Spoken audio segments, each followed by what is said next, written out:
Olá a todos, espero que estejam bem, que tenham tido uma ótima semana. Obrigada por continuarem desse lado. Esta conversa foi patrocinada mais uma vez por uma pessoa em nome individual que não quer que eu diga, mas que agradeço muito. Estou cada vez mais sensibilizada por ver que as pessoas querem que este projeto continue e que em nome individual patrocinam e apostam nestas conversas. Acho que acredito cada vez mais porque estamos a ajudar e estamos a ser colo para quem as ouve. Por isso, muito obrigada. Convido a todos também, marcas, empresas, pessoas que se queiram associar a este projeto, se quiserem patrocinar. É a única forma de eu se manter e de eu conseguir continuar a gravar estas conversas. É voluntariado, eu não vou jantar fora nem viajar com o dinheiro destes patrocínios, por isso se quiserem mandem uma mensagem, mandem um e-mail, mas acima de tudo continuem desse lado e as conversas que gostarem e que achem que o conteúdo é pertinente para quem precisa, partilhem, porque é a melhor forma de chegarmos a mais pessoas e de ajudarmos mais pessoas, que é o intuito deste podcast. E hoje tenho aqui um convidado muito especial que já tem mais experiência nisto do que eu. E por isso é que me desafiei a mim também a fazer sem os fones hoje a conversa, que é o Tomás. Olá. Obrigada por estares cá. Obrigado pelo convite. Pela disponibilidade, mesmo depois do casamento. Exato. De estares aqui. Acho que vai ser uma ótima conversa, que tens aí muito por onde inspirar muitas pessoas e por onde ajudar. Muito obrigada mesmo. Obrigado também pelo convite. Vamos a isto. Vamos embora. Um bocadinho, antes de irmos aos vários temas, porque tu tens vários temas na tua vida, e é bom quem nos está a ver no YouTube que veja que são vários temas e está assim a rir-se com um ar super leve, que é raro. Mas como é que foi a tua infância? Onde é que cresceste? Como é que cresceste? Eu relaciono a minha infância, a associação imediata que eu faço da minha infância é a família. Ou seja, eu poderia dizer aqui que durante toda a minha infância vivi este problema, vivi aquele problema, aqui que não é mentira nenhuma, mas associo diretamente à família. Eu tive sempre uma infância feliz, com sofrimento, é óbvio, mas sempre muito apoiado na minha mãe, nos meus irmãos e numa família de mais 9 tios. A minha mãe tem 9 irmãos, portanto são 10 ao todo, e sempre... também tive a felicidade de ter nascido numa família Correia Monteiro, que é ao lado da minha mãe, que são super lutadores, todos eles têm uma cruz pesada, digamos.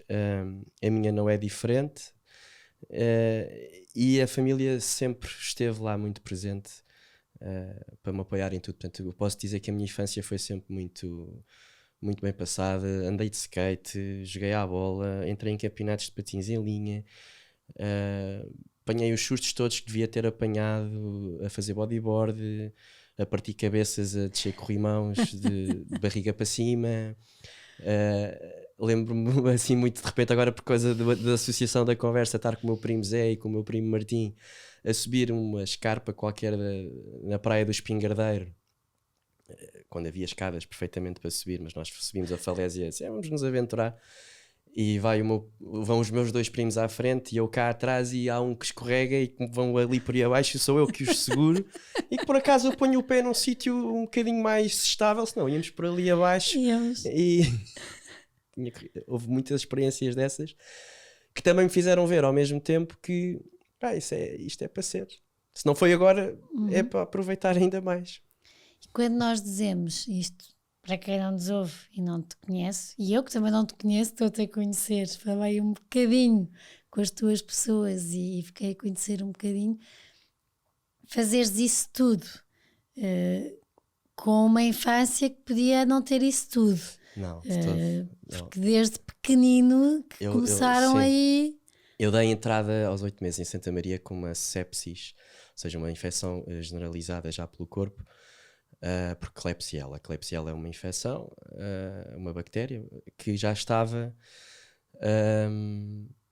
espalhada pelo corpo. Achava-se na altura, estamos a falar em 82, achava-se que era meningite, foram feitos ali vários diagnósticos até se ter percebido que realmente era um problema a nível de bexiga, a nível de ureteres, e eu desde muito cedo continuo a dizer que a melhor pessoa para contar estas coisas é a minha mãe, porque Com quem eu falei.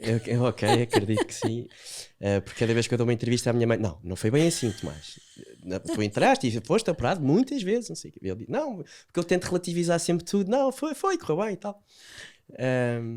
Isto para dizer que eu dou a entrada em Santa Maria aos 8 meses e a partir daí foi um rol de peripécias e de operações e de cirurgias, entradas no bloco com a extrema unção do padre que estava ali no hospital, porque era provável eu não sobreviver à cirurgia.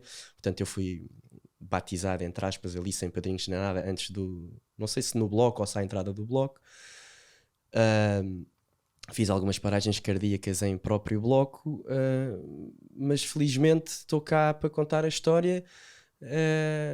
Isto para te explicar que eu então nasci com uma malformação das vias urinárias,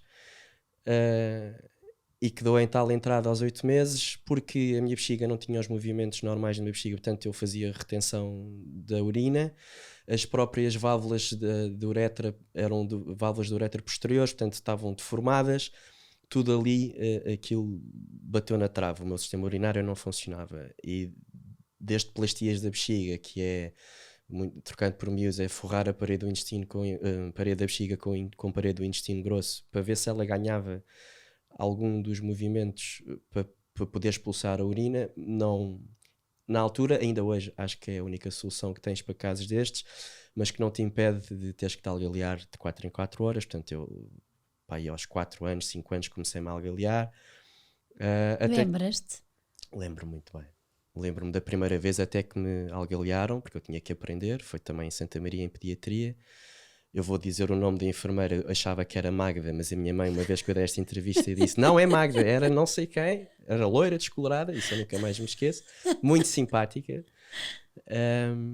e que me algalia e diz, faz assim, não sei o quê. A vantagem de ser criança é que nós levamos tudo, sabemos o que é que está ali, acontecer qualquer coisa menos boa, mas nós tendemos a relativizar as coisas. Eu digo às pessoas que quanto mais tempo passa e mais eu cresço, mais maricas me torno. Também estou um bocado cansado de passar por várias intervenções e de sofrimento, porque depois vieram, ao longo dos anos, vieram acréscimos de efeitos secundários, essas coisas. Mas a tal enfermeira, que eu não me lembro do nome, ensinou-me a algalear e a partir daí foram algaleações de 4 em 4 horas, na altura sem muitas condições de asepsia.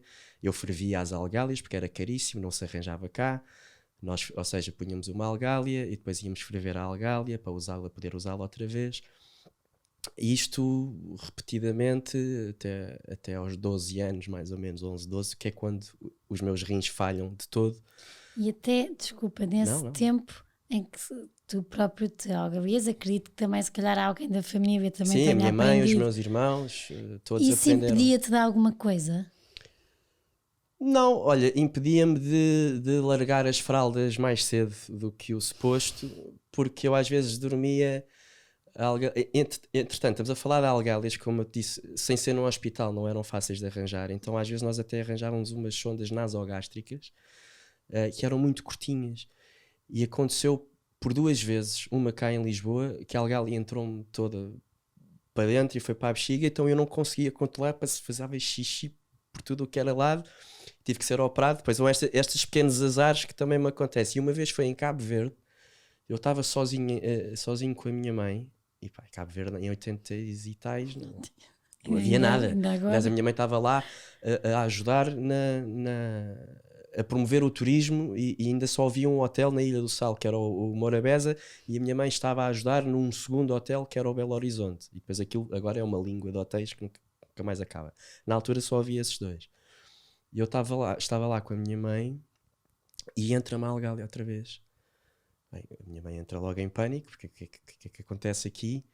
A minha mãe a tentar tirar, não sei o quê, eu às tantas digo, mãe, calma, eu acho que consigo dar aqui um jeito. A minha mãe no dia a seguir foi rezar aos santinhos todos, porque realmente eu consegui, também não sei bem como, mas consegui tirá-lo. Porque ou era isso, ou então Pá, não sei. em Não Cabo sei. Verde. Não sei. Era pôr uma fralda e ir de avião para Lisboa olha, e rezar para Mas que. conseguias fazer porque dos 4 aos 12 é aquela idade da escola, dos miúdos. Eu se Sim, tinha sardas e os miúdos gozavam porque eu tinha sardas, não, se eu eu de andava repente num. tivesse que estar a ser algabeada e a mudar, isso teve algum impacto na tua vida Zero, ou zero. zero? Eu felizmente sempre estive muito bem rodeado de amigos e de pessoas. Que bom. Nessa altura, eu andava no Formigueiro, no Colégio Formigueiro, e eram as auxiliares que me algaleavam. Nós íamos para um. Quando era o recreio, eu não ia para o recreio, ou quer dizer, ia mais tarde para o recreio para estar uma auxiliar comigo a ajudar-me a fazer a algaleação. Sei lá, às vezes numa sala de aula, outras vezes no gabinete da diretora. Portanto, eu só tenho. Estou sempre eternamente reconhecido a essas pessoas e grato, como a minha mãe está, certamente. Mas depois tive a facilidade e a felicidade de, e lá está, vem a família outra vez, de não ter sido tratado como um coitadinho. Portanto, eu nunca encarar o meu problema como, ai, coitadinho de mim, olhem para mim, não. Eu ficava de castigo quando tinha que ficar de castigo. Eu entrava. Sempre consegui dar-me bem com as pessoas de todos os tipos, de várias faixas etárias. Felizmente sempre tive felicidade e facilidade em me relacionar, e portanto talvez por aí, e por nunca ter aprendido o lado errado da doença, ou seja, coitadinho do Tomás, não. E a facilidade de ter nascido com o problema, que também ajuda, apesar das pessoas acharem coitado do Tomás, não. Há uma certa facilidade em lidar a partir do momento que não se conhece outra realidade. Ou seja, isto para mim sou eu saudável. Eu vejo as outras pessoas saudáveis, não é? Sei que, sobretudo quando eu entrei em hemodiálise, que não podia ir para lado nenhum, ou podia, mas era muito complicado. E aí percebi, ok, ser saudável é não ter que lidar com isto. Mas como eu nascia, o Hospital de Santa Maria era a minha segunda casa.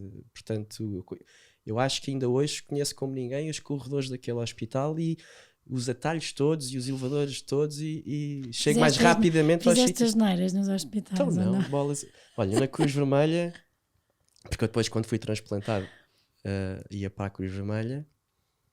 Pá, há tantas histórias. Olha, sobretudo quando eu fazia diálise segundas, quartas e sextas. Às sextas-feiras, isto já estávamos a falar.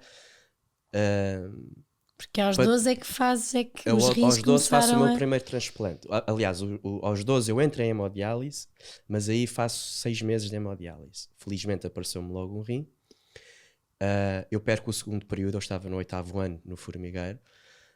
Recebi muitas cartas, muitas coisas de apoio dos alunos e dos próprios professores. A escola entendeu por bem passar-me para o 9º, porque não foi por mal eu ter faltado tanto, mas em conversa com a minha mãe nós optámos por repetir o 8º ano na mesma, porque era um ano, e ainda é um ano muito importante, e uma vez transplantado já não precisava de tanto apoio, vamos para um liceu normal. Então fui para o Liceu Pedro Nunes, onde fiz os amigos de hoje, que são os meus padrinhos de hoje também. E que fizeram muito daquilo que eu sou também. E então eu sou transplantado pela primeira vez, passados 6 meses de diálise na Cruz Vermelha, e depois, ou seja, passo a minha adolescência transplantado. E um adolescente na altura sabe que está com um transplante, tem ali um rim, e dizem-te assim, mas tens que cuidar do rim porque ele rejeita e isto não dura para sempre. E um adolescente, não dura para sempre, mas para mim vai durar, porque eu sou especial e eu aguento e sei coisa. Claro que não durou. Portanto, foram 9 anos de transplante muito bem vividos, surf trips, fiz a minha primeira banda durante esse período. Demos muitos concertos, muita vida do rock and roll. Eu felizmente pude agarrar a vida a sério e viver todas as vivências que um adolescente pode e merece viver, rodeado dos amigos certos. Fazíamos as asneiras saudáveis, nunca fomos uns perigosos, não é? Nada disso. Mas ainda assim, Mas isto só para terminar, na Cruz Vermelha, por exemplo, um episódio era, eu ficava muitas vezes internado por causa de crises de acidose e da bexiga voltar a funcionar e dar problemas. E nós íamos, eu e o João Sousa, por exemplo, agarrávamos no suporte do soro e íamos para o telhado da Cruz Vermelha. Íamos para o 8º andar, sem ninguém saber, e íamos para o telhado da Cruz Vermelha a apanhar sol, tipo aqueles telhados de alcatrão, um calor insuportável, o sangue a sair do braço porque o tripé estava mais acima e eu estava cá em baixo, eu não percebíamos nada da pressão sanguínea, não sei, João, se calhar é melhor eu ir para cima e tu pôs o tripé cá em baixo. Era assim. Porque isso, um transplante, tu falas tudo e ainda bem de uma maneira muito leve, mas para quem está a ouvir e não percebe, ou seja, um problema que começou pela bexiga, depois afetou de tal maneira os rins que tiveste que fazer hemodiálise e um transplante. Mas como é que é? Com 12 anos, com esta idade em que nós achamos que é tudo um bocadinho a brincar, mas é um processo, porque estavas a dizer que tiveste sorte de passar uns meses apareceu o rim, mas nessa altura tu tinhas consciência do se calhar pode não aparecer o rim, ou agora que estou a fazer hemodiálise a minha vida muda, tenho que estar aqui X horas. Não, é como eu te digo, eu próprio não me sei responder a isso, porque de facto eu passei por coisas muito complicadas. E quando me fazem essa pergunta, que é legítima, porque como é que tu aguentas, não é?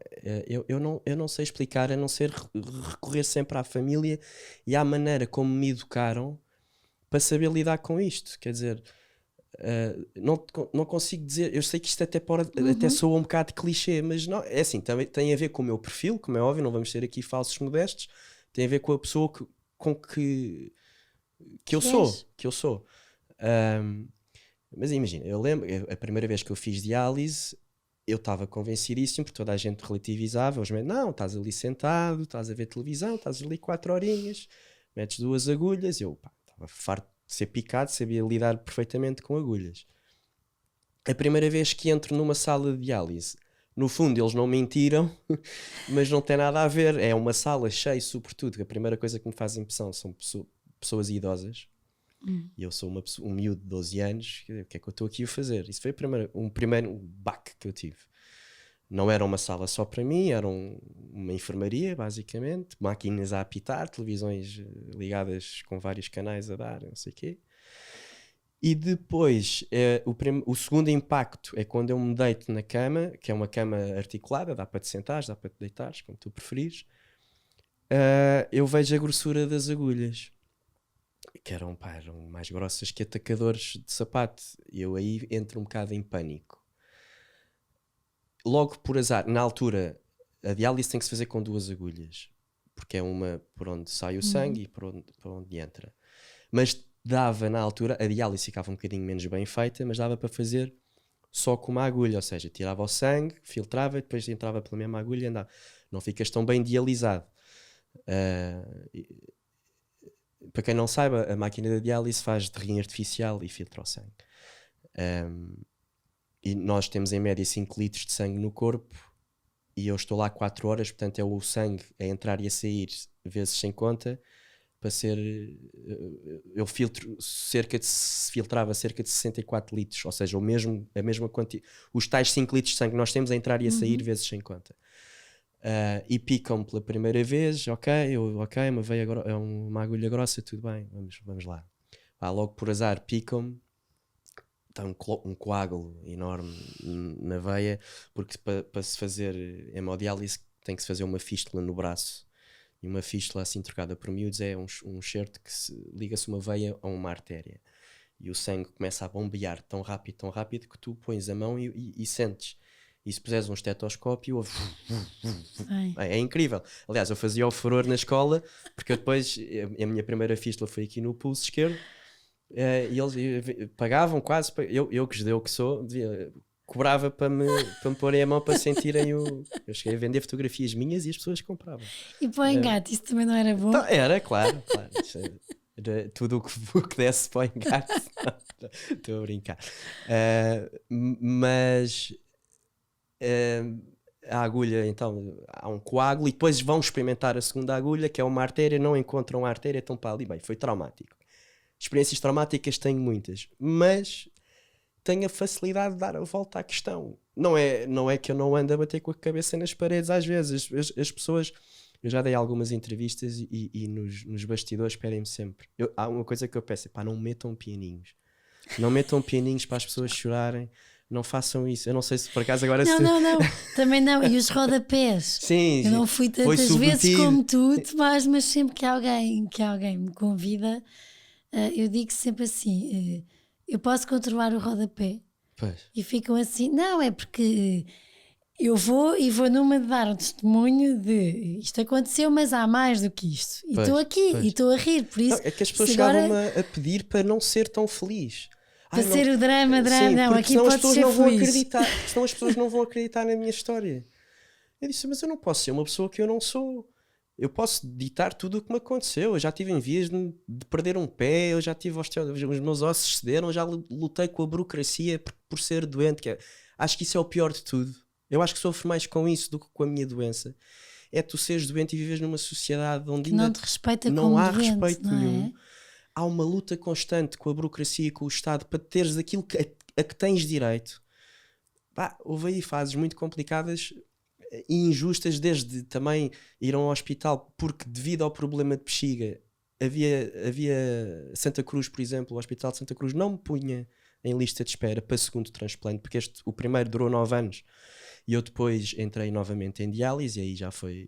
Aí o meu próprio semblante mudou um bocado, porque era aquilo que eu te dizia. Aí ganhaste uma consciência. Aí ganhei uma consciência. Aí ganhei, no fundo, acho que foi o primeiro negacionismo da minha vida. Foi, não, o rim vai durar para sempre. Não durou, claro que não. E aí caiu uma ficha e disse, ok, a minha vida vai ser isto. Diálise, transplante, diálise, transplante. E quer dizer, isto é o segundo transplante.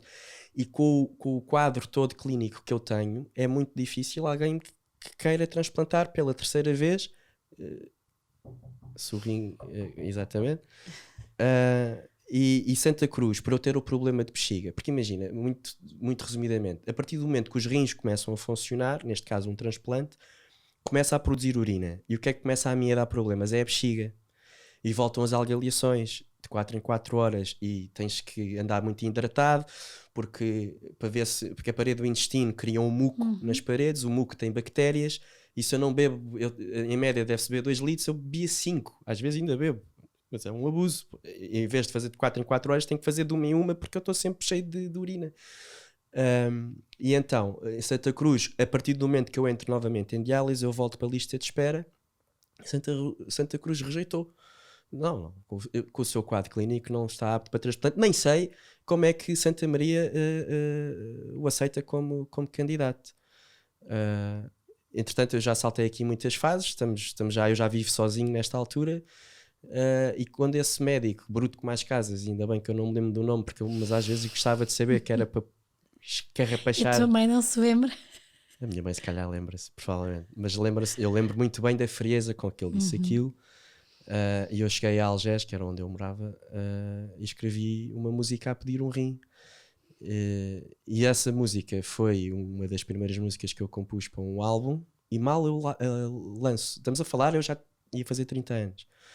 Eu lanço esse disco, o So Much of Me, e passado um mês aparece-me um transplante. Portanto, eu penso assim, pá, eu devia ter lançado um disco mais cedo.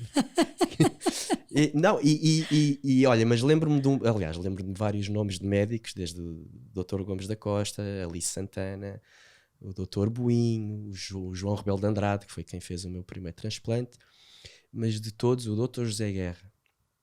Eu depois até lhe mando o link disto, que é para ele ouvir, porque isto é a primeira vez que eu estou a fazer. E lamento se me estou a esquecer, certamente estou-me a esquecer de muitas pessoas. Mas o Dr. José Guerra lutou para que Santa Maria mantivesse, porque era discutido lá dentro, o Tomás é um doente de risco para um próprio transplante. Um transplante no Tomás não vai durar, porque tem o problema de bexiga. Mas a verdade, olha, é que eu estou transplantado pela segunda vez, equiparei os anos do primeiro transplante este ano, portanto tudo o que vier para a frente agora é bónus. Eu faço o meu melhor, sou uma pessoa mais responsável, mas vieram muitas complicações. E a parte isso. burocrática, eu aos 18 anos também fui operada aos rins. Foi? E lembro-me mas que... está tudo bem. Sim. Eu também tenho imensas coisas de quando me sento no às urgências ou algum médico me pergunta, então, tem alguma restrição? Eu estou sentado, tem tempo, ou o Manel, meu marido, diz, tem tempo, vou ali fora e já volto. Mas a primeira também foi de rins. E identifico um bocadinho, porque imagina o que é que tu possas ter passado nessa parte burocrática, porque a mim também era a mesma coisa, eu tinha refluxo da bexiga para o rim. Pois. E o que acontecia era que fazia imensas Pielonefrites, pielonefrites e agudas, e quando deram por mim, porque na altura também eu vivia com os meus avós, era o médico de família. Ok. Vamos ao médico de família, que isso é uma febre muito alta, não há de ser nada, mas várias febres muito altas depois perceberam, e foi um ano, Tomás, em que andei com um tio meu de médicos em médicos, Coimbra, Lisboa, tudo especialistas. Era onde a minha mãe escrevia para lá também. Uma data de coisas. Vinha às Furtado, se não me engano. Em que vi de tudo, desde médicos que diziam assim, ai não, ticas, se o seu, agora o termo é ureter ou qualquer coisa, tiverem sim, assim em forma de olho, não precisa de ser operada, nós fazemos, senão tem que ser operada, é hemodiálise. E depois ia lá e às tantas o que nós começámos a perceber é que infelizmente na medicina também há aqui um negócio. Claro que há, é uma E uma sorte que é preciso ter e que eu tive, porque de repente uma tia minha, o irmão é médico nos Estados Unidos, foram passar férias. Isto custa a admitir, mas é verdade. E Tomás, uma coisa que me diziam cá, vais ser aberta, vais ser operada e vais ficar a fazer hemodiálise para o resto da vida, eu fui aos Estados Unidos, por endoscopia, puseram-me, como eu digo, não sei o termo, um bocadinho de silicone a tapar o buraco que eu tinha. Dormi em casa do médico e no dia seguinte estava a andar de moto d'água.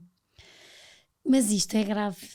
É gravíssimo, é gravíssimo. Eu posso contar um episódio também assim mais recente, devido a todo o meu problema de saúde, a medicação que eu fiz ao longo dos anos, que afetou o meu crescimento, afetou os meus ossos, afetou a minha circulação. E o último grande episódio assim, que bateu forte comigo, e nós estávamos em off há bocado a falar de que eu nunca precisei de ir a um psicólogo, quer dizer, pelo menos achava eu. Dessa vez até fui às urgências de psiquiatria, porque eu comecei a ter uma dor no pé direito e achava, não via lá nada, tipo, eu tinha uma mão normal, um pé normal, mas tocava e doía-me horrores. Às vezes nem conseguia deitar-me, tinha que pôr o pé para baixo. E depois começaram a aparecer umas pontinhas negras nos dedos. Isto deve ser um calo. Vou à médica de família. Não, isso são isquémias. O que é que são isquémias? Isso são veias tão entupidas, mas vais lá e desentopes, não sei o quê. Eram de facto veias entupidas, mas eram a nível microcapilar, ou seja, não dava para fazer nada. E a frieza do médico, que hoje em dia me dou muito bem com ele, e felizmente criei uma amizade. Ele diz que sempre que precisares liga, não sei o quê. Mas na altura dizia, isto é má circulação, o sangue não chega ao pé. Porque eu durante muito tempo, ainda hoje, imagina, eu ando de um lado para o outro, eu ando e depois tenho que parar, porque estou cheio de dores nos pés, porque os músculos começam a pedir o oxigénio e o sangue não chega lá para fornecer. Então, no fundo, o que eu digo às pessoas, isto é um exagero, quer dizer, para mim não é, mas é abrir a porta de um carro, meteres lá o pé e fechares a porta com toda a força. É o tipo de dor que eu sinto a andar. Mas imagina, ainda faço bodyboard, que é a pior coisa que eu posso fazer para o pé, porque faz ainda mais vasoconstrição, porque a água está fria. Mas se me tiram o bodyboard, tiram-me tudo. Já me tiraram o futebol, já me tiraram correr, que eu corria. Não tirem o bodyboard. Entro, faço 10 minutos. Mas isto para dizer que na altura em que ele me diz tenho má circulação, disse uma das soluções, isso é amputar o pé, não sei o quê. Bem, aí caiu-me tudo. Primeiro este animal grande que está aqui diz-me isto assim, desta maneira. Eu depois percebo que eu sou mais um paciente, não quer dizer que ele tenha sido. Aquilo é uma realidade que para ele é normal. Ele não conhece a minha realidade, que eu, apesar de todas as limitações, tentei sempre fazer o meu melhor e nunca disse que não, ninguém me impede de fazer aquilo que eu quero. E aquilo estava-me a impedir. Além das dores com que eu estava, porque eu não conseguia dormir, às vezes eu tinha que dormir de pé, eu não te sei explicar. E fizeram-me 30 permalins para te explicar as burocracias, antes de uma solução que era tão simples, mas que é tão cara para o Estado, que era a hiperbárica. Eu, antes de fazer hiperbárica, puseram-me vasoprost, que é uma coisa para tentar dilatar as veias, internaram-me quase 3 semanas para tentar fazer 30 por uma linha, até que disseram, vamos experimentar fazer hiperbárica. A hiperbárica, pá, fez milagres. Ainda hoje faz milagres a todas as pessoas. Que é, no fundo, simulas que estás numa câmara, num submarino, finges que eles simulam que vais mergulhar a já não sei quanto é que é, 5 metros de profundidade, uma coisa do género, e depois põem-te uma máscara para respirares oxigênio a 100%. E estamos a falar que eu já tinha os pés cruzados, eu já tinha mesmo os dedos a morrer e não sei o quê. E aquilo não cicatrizava porque o sangue não chegava lá. E foi a hiperbárica que safou isto tudo. Ia todos os dias fazer 1 hora de hiperbárica, respirar oxigênio a 100%. E o que é que aquilo faz? Acelera o teu metabolismo, e aquilo que tu fazes numa semana fizeste em 2 horas. Ou seja, é como se estivesse a correr a maratona à velocidade do Flash Gordon. E eu depois disse... ninguém sabe sequer disso. Eu disse são Flash poucas Gordon. as pessoas... Pois, provavelmente não sabem. Eu queria dizer Flash. O Flash Gordon é o do filme. Não, o Flash é o que é rápido. Não, exatamente. Como eu não sabia. E depois vinha saber que é um tratamento super caro e que só há no Hospital da Marinha, que é agora nas Forças Armadas, ou aqui em Cascais, que é privado e é ainda mais caro. Fiz isto, ou seja, e depois eu ainda ia trabalhar a seguir ao tratamento. Foi a única vez que eu dizia aos meus colegas: pá, eu não estou a aguentar, segurem aqui o barco, eu tenho que ir para o carro dormir. Porque eu parecia que tinha levado uma anestesia. Eu estava tão cansado de não fazer nada, porque eu sentava-me numa cadeira, o submarino, entre aspas, tinha uma televisão, e eu estava ali a ver televisão, a respirar oxigênio, e depois não nos deixavam dormir, porque se tu adormecesses respiravas mais devagar e então não estavas a ter a eficácia do tratamento, tinhas que respirar normalmente. E aquilo, como parece que andaste a correr, eu chegava ao trabalho, estava literalmente assim. Quando começava, porque eu entrava às 3h30, saía às 11 da noite, chegava às 7, aquilo já não se passava grande coisa, a não ser o trabalho que eu tinha para fazer, e eu dizia: olha, eu tenho que ir dormir. E às vezes ia na minha hora de jantar, em vez de ir jantar, ia para o carro descansar. E no trabalho tinhas essa compreensão? Tenho, felizmente tenho. E todos eles gostam da minha maneira também de encarar, quer dizer, porque nós estamos rodeados de pessoas que se queixam por tudo e por nada, e eu normalmente digo sempre: atenção que nós não estamos no... E é o que eu digo sempre: se eu não tivesse nascido com isso, e se a minha doença me batesse à porta agora, eu se calhar ia viver um revoltado para o resto da minha vida, porque eu sabia o que é que era bom. Eu não sei o que é bom, e isto pode ser um bocado estar-me a vitimizar, mas no fundo não é. Eu sei o que é bom na mesma, mas não o sei a 100%. Eu tenho... Agora, dizes-me... Se eu apanhei, desculpa a expressão, grandes bebedeiras, apanhei, não devia. Ninguém deve, eu muito menos. Sim. Se eu fiz... quando fazia diálise, eu devia comer um bocadinho de carne do tamanho da palma da mão, um bocadinho de peixe do tamanho da palma da mão, um copo de água, comia bifes e molhar pão no azeite, então adoro. Molhar pão no azeite, comia, não sei o quê. E é curioso que quando eu fazia diálise, aquilo que eu estava a dizer há bocado, depois esqueci-me, perdi o raciocínio, peço desculpa por causa disso. Eu fazia segundas, quartas e sextas, e às sextas-feiras, uma enfermeira, que era a Céu, dizia: Tomás, queres que eu te guarde uma cama para amanhã? E eu: é melhor, porque eu hoje vou sair à noite. Porquê? Porque tudo, uma vez que o rim não funciona, tudo o que tu comes e consomes, o rim não filtra, então fica no teu corpo. E eu inchava, porque era tudo o que era tóxico e que o rim não elimina. Então às vezes eu acordava e nem mexia, porque imagina, o corpo cheio de potássio que o rim não eliminou, que é perigosíssimo, porque o coração... Aliás, eu uma vez acordei e não me conseguia mexer. Tirei-me para o chão. E aí a viver sozinho? Não, aí estava a viver com a minha mãe ainda eu estou a dar saltos para trás e para a frente, porque é o que me vai aqui aparecendo na cabeça. E não conseguia mexer. Eu experienciei literalmente a tetraplegia, se essa expressão existe, porque eu não conseguia mexer. Foi a minha mãe que me deu banho, foi a minha mãe que me levou à sanita para fazer o que eu precisava de fazer, e depois dei a entrada no hospital e estava com o pH. Diziam eles que os livros nos ensinam que abaixo de pH X não há vida humana, mas estás cá tu para nos ensinar. Vantagens outra vez de eu ter nascido com o problema. O meu organismo habituou-se e talvez por isso eu não podia, mas apanhava as bebedeiras. Depois tive amigos fantásticos sempre, que imagina, íamos para o Algarve, para a trigonometria. E depois havia as crises do Tomás Anaori, que era Tomás bebia uns copos e ai, a minha vida, não sei o quê. Parvoíces. Então os meus então irmãos. ainda havia um melodrama. Não era um melodrama, mas era um bocado tipo: vocês vão ficar cá e eu vou ter que ir na Vimeca para cima porque tenho que ir fazer diálise. Eu cheguei a ir a Roma, Sim. a seguir a fazer diálise, fui para o aeroporto, estive em Roma, cheguei segunda-feira, aterrei segunda-feira e fui fazer diálise. Era a única maneira que eu tinha para fazer, para poder viajar e ter um bocadinho de liberdade. E nessa altura, na trigonometria, estava com os meus amigos, os atuais padrinhos, e dizia: pá, não te preocupes, curta aí a noite, não sei o quê, e amanhã levamos-te a Lisboa e esperamos por ti. Levaram para Lisboa, fiz diálise e voltei para o Algarve com eles para sair à noite outra vez. E cada vez que eu fazia diálise eu tinha que perder quilos. Ou seja, porque eu não perdia os meus quilos, eu perdia tudo aquilo de mau que estava no meu organismo que não tinha sido eliminado. O resto de sexta-feira a seguir à diálise, o dia de sábado e o dia de domingo. Portanto, eu chegava segunda-feira à diálise com mais 4 quilos. E se eu fosse capaz, porque aquilo dá para controlar, e se eu fosse capaz eu perdia esses 4 quilos. E é incrível, porque eu saía da diálise magrinho, mas não era magrinho porque perdi peso. Eu perdi peso de facto, mas era tudo o que de mal estava no meu corpo. E sais podre de cansado, mas ao mesmo tempo sentes-te rejuvenescido, porque as coisas, a palpar as coisas, palpas as coisas de maneira diferente. Era muito estranho, era uma grande pancada, porque era como se estivesse a correr a maratona outra vez.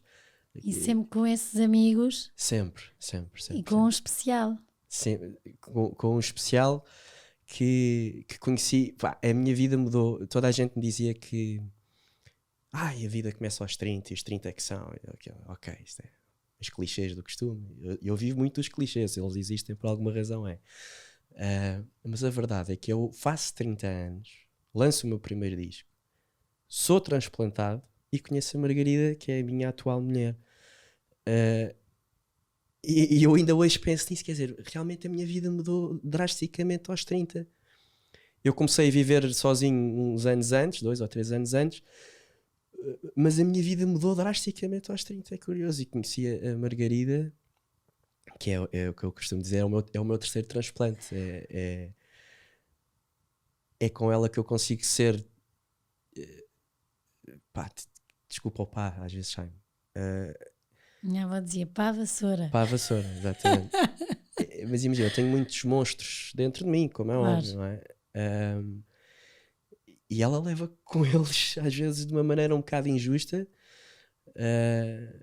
E ela própria tem os monstros dela. Portanto, eu também me revejo na Margarida. Eu vivo muito de exemplos, não é? E era muito difícil para mim não estar... Eu tenho... A minha mãe está num pedestal, e dizer, a minha mãe é uma lutadora, a minha mãe não verga, a minha mãe nunca chorou à minha frente, a não ser quando eu já tinha idade para perceber toda a dor que a minha mãe também passou. E hoje em dia, ainda hoje me conta histórias que eu não sonhava. Portanto, seria muito difícil para mim eu encontrar alguém que isto pode soar um bocado estranho ou freudisiano ou edipiano, mas eu tinha a minha mãe como referência, quer dizer, não. E os meus próprios irmãos são a referência, quer dizer, menos do que isto eu não aceito.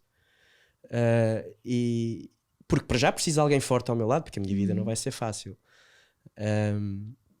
E ao mesmo tempo eu reconhecia na Margarida e reconheço na Margarida uma luta constante que ela também tem. Toda a gente tem as suas lutas, como é óbvio, mas o passado dela também não foi fácil. E ela nunca teve problemas de saúde, mas no sentido,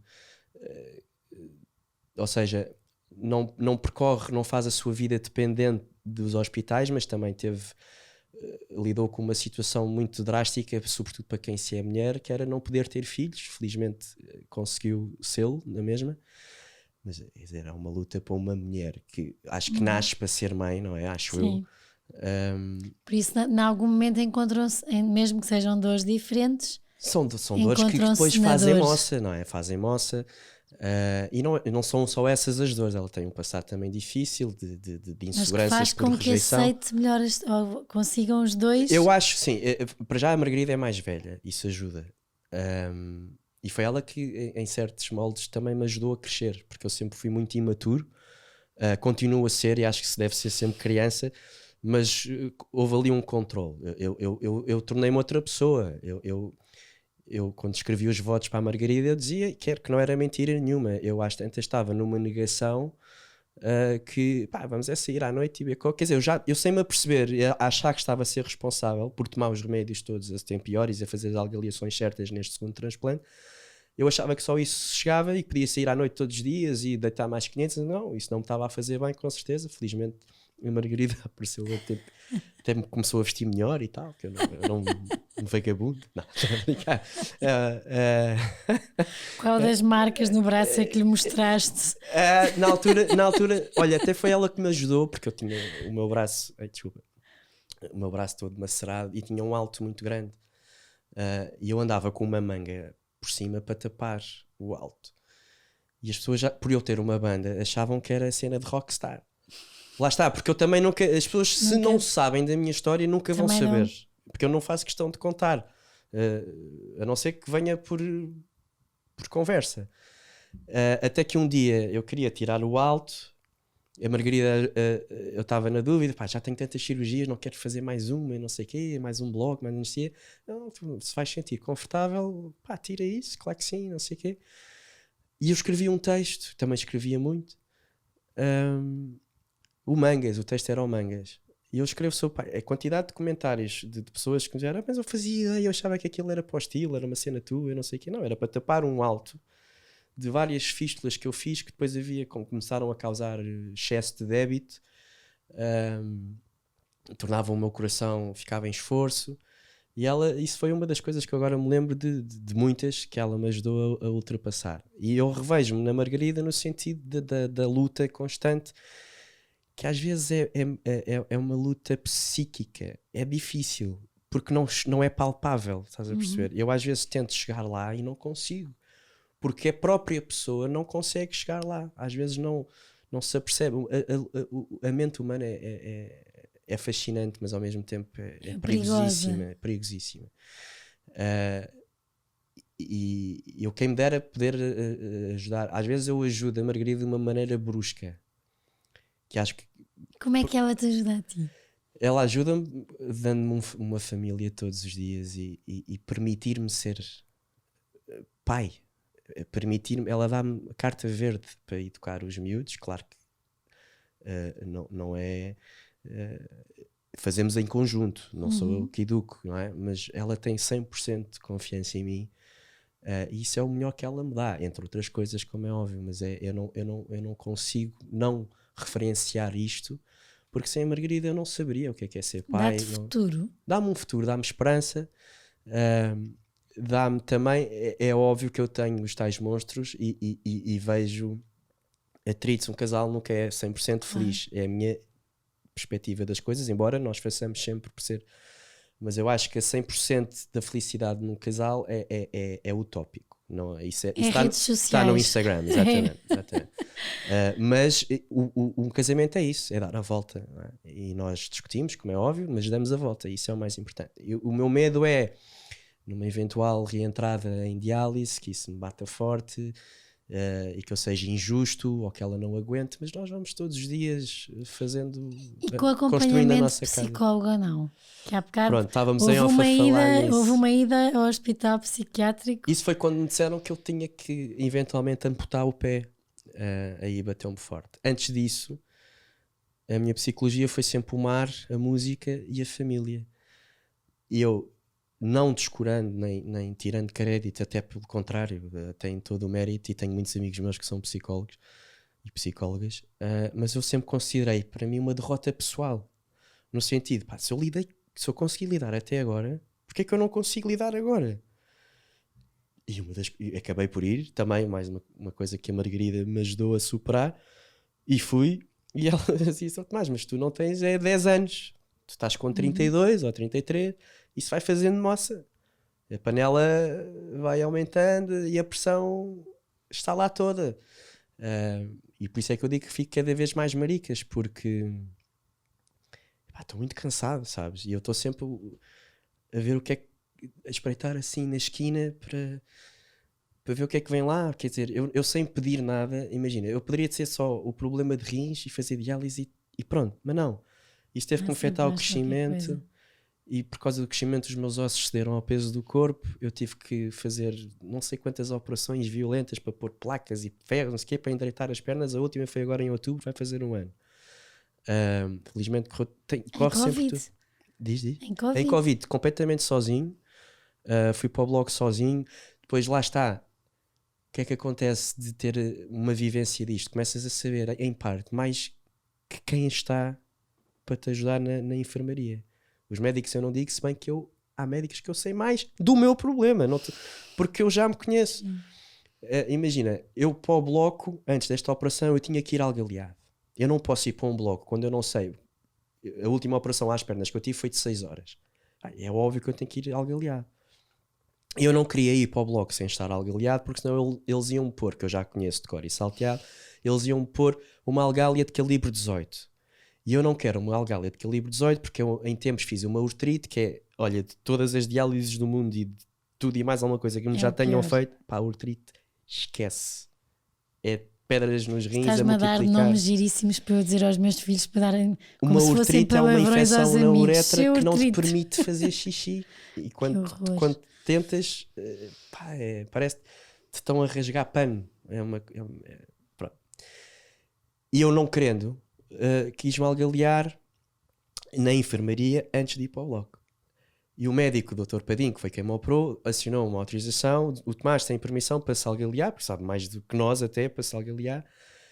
E depois é para ver as palas nos olhos que as pessoas têm, que era, não, o Tomás não se pode algalear. Veio a enfermeira-chefe, não, porque é uma coisa de infecção. Ouça, enfermeira, eu faço isto em casa desde que tenho 5 anos ou menos, quer dizer, eu sei de cor e sabe. Não, então, mas pode fazer um esvaziamento, não pode ir algaleado para o bloco. No bloco é que eles sabem se o vão algalear ou não. Pode até nem ser algaleado. Disse, mas ouça, eu tenho que ser algaleado. Você não está a perceber, eu tenho um problema de bexiga. O bloco não pode decidir se me vai algalear ou não. Eles têm que me algalear porque senão eu perco o meu rim. Há um refluxo. Tentar convencer esta pessoa. E isso é o que te cansa mais agora, cansativo. Não é? Ter a consciência de tanta coisa. É cansativo. E depois o que é que eles fazem? Bati a pedra, eu pus o casaco e vou-me embora. Eu ia-me embora, eu não ia ser operado. Às tantas, a minha enfermeira, a minha médica nefrologista liga lá para baixo. Não, o Tomás tem de facto ser algaleado, não sei o quê. Mas havia... Não, então só se fizer um esvaziamento. Mas para o bloco não pode ir. E então, eu faço... Mas já te explico muito resumidamente. Eu faço um esvaziamento, mas eles dão todo o material. Todo. Um esvaziamento é uma algália muito prática que já vem lubrificada, pões e tiras. As algálias, para tu ficares permanentemente algaleado, são umas de silicone que aguentam 3 meses se for preciso. E as 4 horas, o que for preciso. E então, eles deram, em vez de darem uma algália para esvaziamento, deram-me uma algália para algalear permanentemente, que era aquilo que eles não queriam que eu fizesse. Deram-me tudo para fazer uma algaliação permanente. Os materiais todos que eram necessários, mas para fazer o esvaziamento. E disse, ouçam lá, vamos lá falar devagarinho para ver se... Que eu não quero ser arrogante nem ferir suscetibilidades. O que vocês me estão a dar aqui, eu vou pôr esta algália cá dentro na mesma. Certo? Portanto, agora eu só precisava de ficar. Eu não preciso de atirar porque é um material, está lá. Não, tive que tirar. Entretanto, aparece o médico para me chamar e diz, então estás algaleado? Não me deixaram. Bem. Qual foi a parte que vocês não viram, que eu assinei, que ele pedia, não sei o quê. O que é que eu fiz? A minha mãe, entretanto, chega, estava na sala de espera, não podia estar comigo. E dá-me uma algália e eu ponho debaixo do lençol sem ninguém ver e vou no bloco e algalio-me no bloco. Eles no bloco foram impecáveis. E para veres a diferença, os médicos puseram-se de parte, eu estava na maca sozinho no bloco operatório antes de ser operado, a ver as facas todas, as navalhas, tipo, é isto que me vão usar, tipo, é horrível. Algalio, depois já está, ok, pronto, e sou operado. Mas essas coisas, eu quando também tenho muitas estadias por outros motivos, mas eu que eu digo às tantas já não é o ir, isto já cansa. É cansativo. Já chega uma altura em que pronto, já chega, deem-nos só aqui tudo. 1 ano ou 2 de de descanso, sobretudo sair. teres que explicar tudo e depois lidares com egos, sobretudo de médios que até são mais novos. Nada contra serem mais novos, eles estudaram para isso.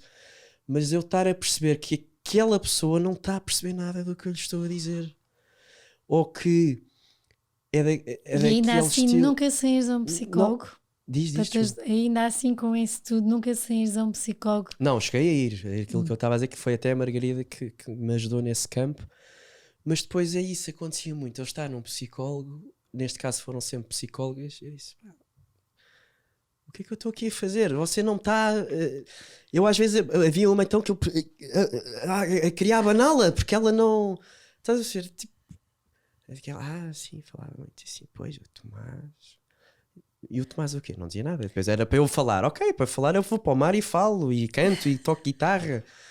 Porque é preciso ser-se um bom psicólogo, não é? E tu sabes disso, que, não é? que eu também tive... depois eu acho que o importante é isso, tem que haver empatia e nós temos que reconhecer também no psicólogo que é bom. Eu adoro a minha.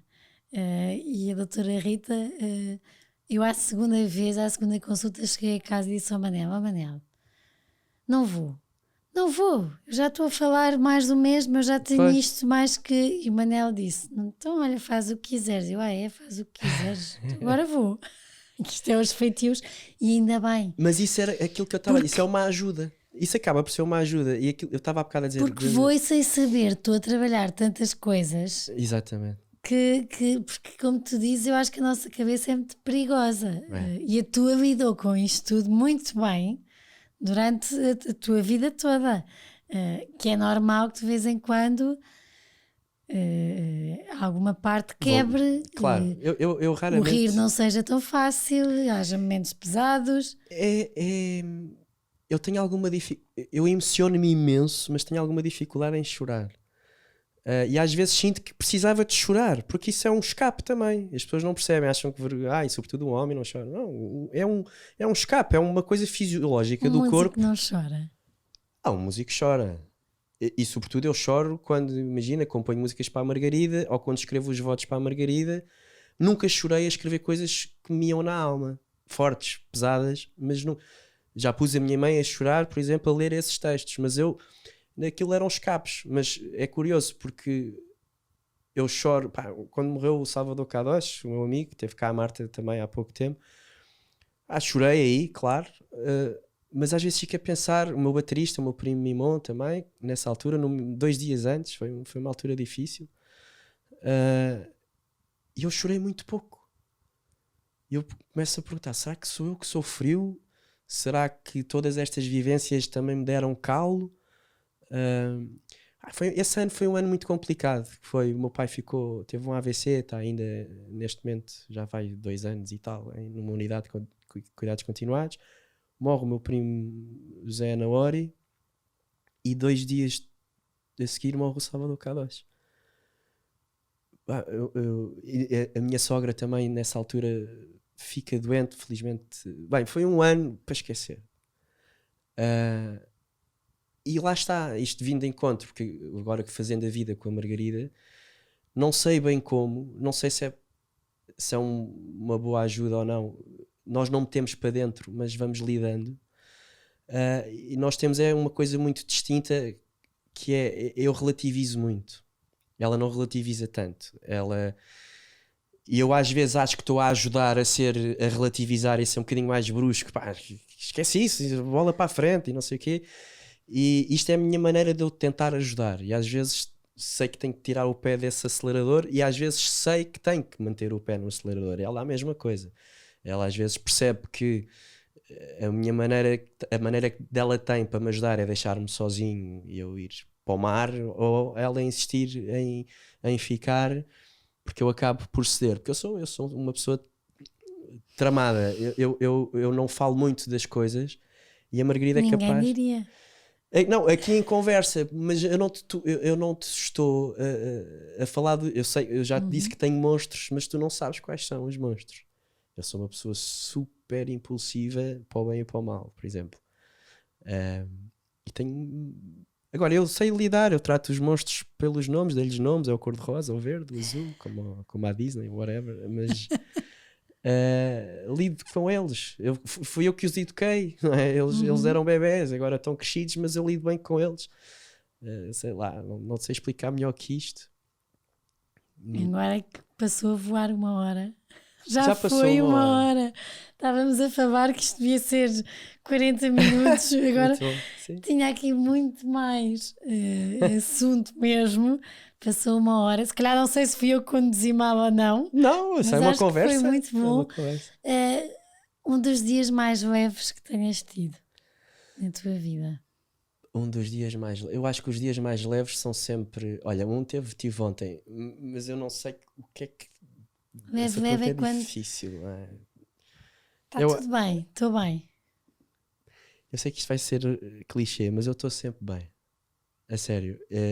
Eu tive um dia leve ontem. Fui fazer um piquenique com a Margarida à floresta, à Serra de Sintra.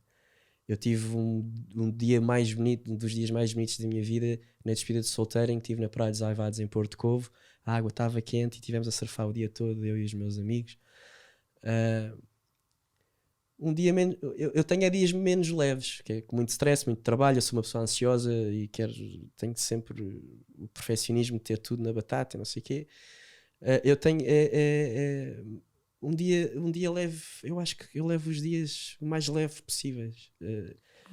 Eu sei que isto é um bocado estúpido, esta resposta, mas eu não tenho um dia. O que é um dia leve para mim? Se calhar a pergunta é que é estúpida. Não, porque é uma pergunta difícil de responder. Eu acho que um dia leve para mim... é sentir que os teus dias não precisam de ser um grande dia para ser leve. Eu tenho a resposta para ti. Que não são dias, é o tempo que até a eventual próxima cirurgia que eu tenha para fazer, ou até perder este rim, todos os dias vão ser leves para mim.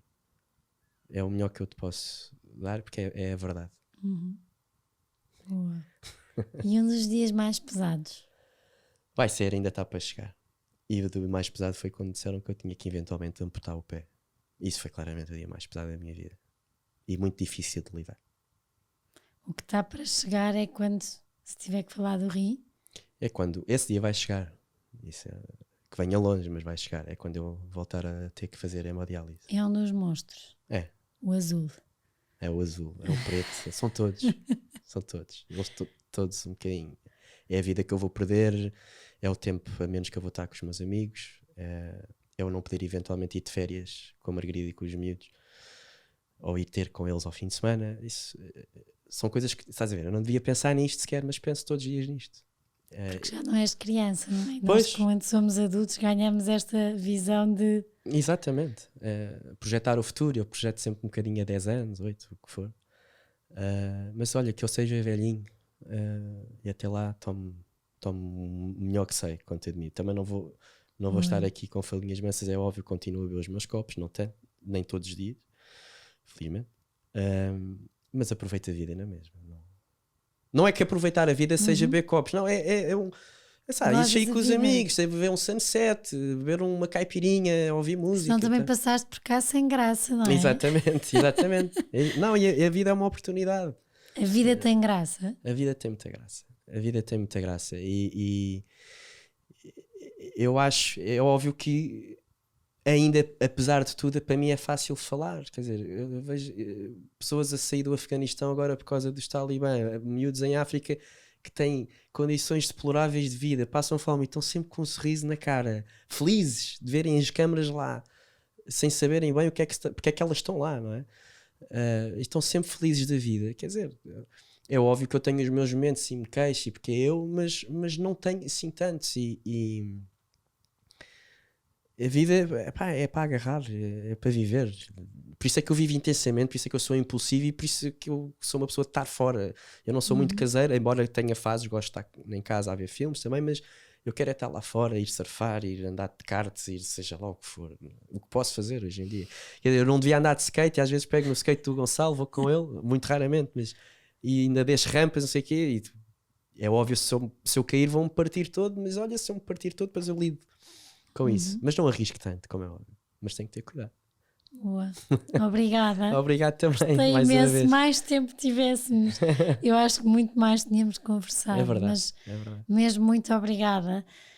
espero que quem nos tenha ouvido que se inspire, porque de facto isto parece que nem estávamos a falar de coisas tão problemáticas e tão difíceis, porque o Tomás é mesmo isto que eu acho mais leve. Ele traz leveza, falas das coisas sem também esconder que há monstros, porque há sempre monstros, mas eu acho que é isto, que a vida também não precisa dos pianinhos de fundo, dos rodapés. Coitadinho do Tomás, uma vida com 20 operações. Acho que não, acho que o que quero que tirem daqui é que de facto todos nós temos as nossas dores, as dores não têm medidas, o que é uma dor muito pequenina para um pode ser uma dor terrível para outros. Todas as dores merecem respeito e eu acho que qualquer que seja a dor que vocês estejam a sentir, inspirem-se com o Tomás, com esta força de viver, de querer fazer, de fazer as neiras também. Acima de tudo, eu acho que é muito importante cada vez mais esta noção que todos temos de ter, que a família é essencial para cada um de nós. Qualquer que seja a nossa dor ou a nossa vida, as pessoas que estão à nossa volta fazem a diferença. Já não é a primeira vez que eu digo isto, mas nota-se que o Tomás referenciou aqui muitas vezes a família, se não fosse a família e a mãe e o núcleo de amigos. Eu acho que aí, para quem está a ouvir, todos nós somos amigos, todos nós somos família. E se calhar é um bocadinho com estes exemplos também que conseguimos ver que podemos fazer a diferença na vida dos nossos e podemos aliviar um bocadinho assim as dores e às vezes andar de skate e assumir que também as asneiras fazem parte, mas que a vida tem muita graça e que nós estamos cá também para dar graça uns aos outros. Uma ótima semana, obrigada por nos terem ouvido, beijinhos.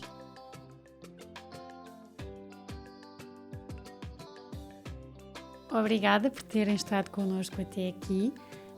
Para terem acesso a conteúdos exclusivos do podcast Páginas com Graça, como quem serão os convidados e saberem com antecedência, poderem fazer-lhes perguntas, terem acesso a conteúdos extra que vamos conversar e que vamos falar aqui, poderão ser patronos.